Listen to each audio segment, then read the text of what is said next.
Hello everyone, अस्सलाम वालेकुम। आप सब कैसे हो? अल्हम्दुलिल्लाह हम भी ठीक हैं। तो ये है मेरा मतलब कफ़ वाला ब्लाउज़। तो कफ़ वाले ब्लाउज़ की लंबाई थी 13 इंच एंड चौड़ाई थी 10 इंच की। तो मैंने ये बैक साइड का गला नाप ली हूँ। तो गले को ली हूँ मैंने नीचे की तरफ से 2.5 इंच एंड ऊपर की तरफ से 2 इंच। अब हम इसको मिला लेंगे, असेंबल कर लेंगे। ये है मटका गला। तो मटका गला बनाने के लिए हमको जो आर्मोर होती है ना, वहाँ से गहराई देना है, बाहर की तरफ, ना कि अंदर की तरफ। तो ये मैंने देखिए गहराई दे दी। अब मैं इसको बहुत अच्छे से सेट करूँगी और फिर मैं इसको कटिंग करूँगी। ऊपर की तरफ से गहराई नहीं देना है, वो अपने आप खुद से बन जाता है। एंड इसका शोल्डर था 3.5 इंच और आर्मोर की लंबाई है 6 इंच और फिटिंग है ये मतलब 8 इंच की फिटिंग है। तो 8 को हम डिवाइडेशन करेंगे 4 पार्ट में, तो ये हो जाए 32 इंच का ब्लाउज़ है। ओके। अब ये अस्तर का कपड़ा है, ये मेन कपड़ा है। तो हम इसको इसमें असेंबल करेंगे और इसकी कटिंग करेंगे। बहुत अच्छे से इसको सेट करिएगा, क्योंकि आप जितने अच्छे से इसको सेट करोगे उतने अच्छे से ही इसमें कटिंग होंगी। क्योंकि क्या है ना, जो साड़ी का कपड़ा होता है वो खिंचाता है, मतलब लंबा होता है। तो बहुत अच्छे से इसको सेट करके इसको काटिएगा और बहुत ध्यान से काटिए, क्योंकि क्या है ना कि साड़ी का कपड़ा आड़ा टेढ़ा हो जाता है और तिरछा हो जाता है, लेकिन ये तो पैठनी था तो ये इतनी दिक्कत नहीं करता। तो ऑलमोस्ट ये मेरा बैक साइड कट के तैयार हो गया है एंड मैंने फ्रंट को काट ली थी पहले ही। तो ये है अस्तर का कपड़ा, सेम है 6 इंच का गला, इसकी लंबाई 6 इंच की रखी हूँ मैंने, आर्मोल भी 6 इंच की और फिटिंग 8 इंच की एंड लंबाई है 13 इंच की। और ये कफ़ है 32 इंच का, क्योंकि ये ब्लाउज़ हमारा बनने वाला है 32 इंच का, तो कफ़ भी लगेगा हमको 32 इंच का ही। अब हम कफ़ लगाने के लिए सबसे पहले इसको फ़ोल्ड कर लेंगे, पहले एक तरफ से और फिर सेकंड तरफ से। तो मतलब क्रॉस बन जाएगा, जिससे कि हमको मेन पॉइंट मिल जाएगा सेंटर का। और जहाँ हमने टक्स लगाए थे, तो टक्स से इसको लेते हुए हम इसको सिलाई कर लेंगे। याद रखिएगा, टक्स 3 से 3.5 इंच का ही होना चाहिए, इससे ज़्यादा 3 इंच परफेक्ट नाप है, तो आप प्लीज़ 3 इंच ही लीजिएगा। तो ये कफ है ना बहुत अच्छे से असेंबल हो जाता है। एंड मैंने गला पहले ही अटैच करके रखा था एंड मैंने टक्स भी लगा लिए। अब हम इसको अस्तर में टक्स लगाएंगे। जब हम कफ नहीं लगाते तो हम साथ में टक्स लगाते हैं, और जब हम कफ लगाते हैं तो हम अस्तर को कफ के साथ एंड जो ऊपर का जो भाग होता है उसको अलग से टक्स लगाते हैं, है ना।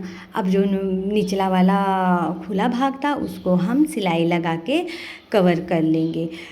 याद रखिएगा कि बहुत आराम से सिलिए और हल्का सा ढीला छोड़िएगा, नहीं तो अस्तर खिंचाता है ना। क्योंकि कफ लग जाता है तो वो कपड़ा वो हो जाता है, और हल्का सा बड़ा काटिएगा। तो ये मेरा कफ लग के तैयार हो गया था, लेकिन मैंने बहुत जल्दी में ये ब्लाउज़ को सिला था, क्योंकि मुझे अर्जेंट देना था 14 अप्रैल को। तो मैंने ध्यान ही नहीं दिया कि मुझे इसके जो कफ है इसमें भी अस्तर लगा के सिलाई करना है।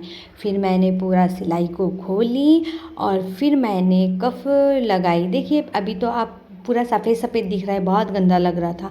फिर मैंने इसमें अस्तर लगाया और फिर से इसको कंप्लीट करी।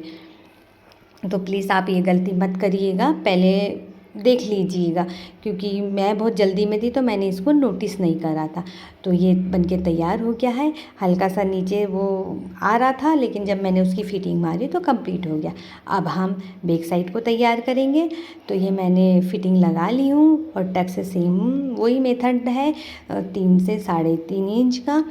एंड हम बहुत अच्छे से इसको फिक्स करेंगे, क्योंकि जो गला होता है ना वो तनता है सिलते समय।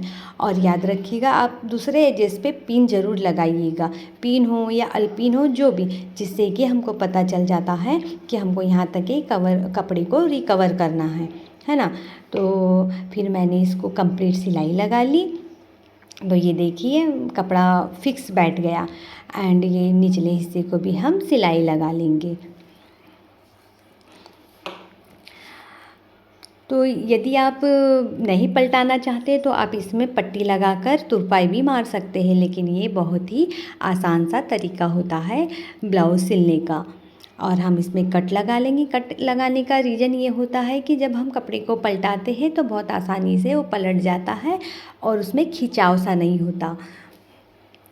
तो ये कंप्लीट हमारा पलट गया है ब्लाउज़, एंड ये मैंने निचले हिस्से में फ्रेश सिलाई लगा ली हूँ। और ये याद रखिएगा कि खींचिएगा मत कपड़े को, खींचने से ना वो ना छोटा बड़ा हो जाता है। बिल्कुल हल्के हाथों से। अब इसमें आप चाहे तो फ्रेश सिलाई लगा सकते हैं, मैंने तो लेस लगाई गोल्डन कलर की। आप लेस भी लगा सकते हैं या तो फिर आप फ्रेश सिलाई लगा सकते हैं। लेस लगाने से थोड़ा सा अच्छा दिखता है ना। तो ये, और लेस को भी प्लीज़ खींच के मत लगाइएगा, क्योंकि खींच के लगाने से उसमें सल आ जाती है। बहुत हल्के हाथों से रखते जाइए उसको। जिस आकार में अपना ब्लाउज़ कटा हुआ है सेम उसी आकार में लेस को रखना है एंड इसको सिलाई लगाना है। बहुत ही आसान तरीका होता है ब्लाउज़ सिलने का, और प्लीज़ आप ट्राई ज़रूर करिएगा। और मैं बहुत आसान तरीके से ही और बहुत डिटेलिंग पे बताती हूँ। तो ये देखिए ऑलमोस्ट बन के तैयार हो गया है, और ये मेरी कस्टमर ने पहन के देखा था, बहुत अच्छा जमा था। और ये मैंने फ्लावर वाली आस्तीन बनाई थी, देखिए। और प्लीज़ पसंद आए तो लाइक शेयर सब्सक्राइब। अस्सलाम वालेकुम।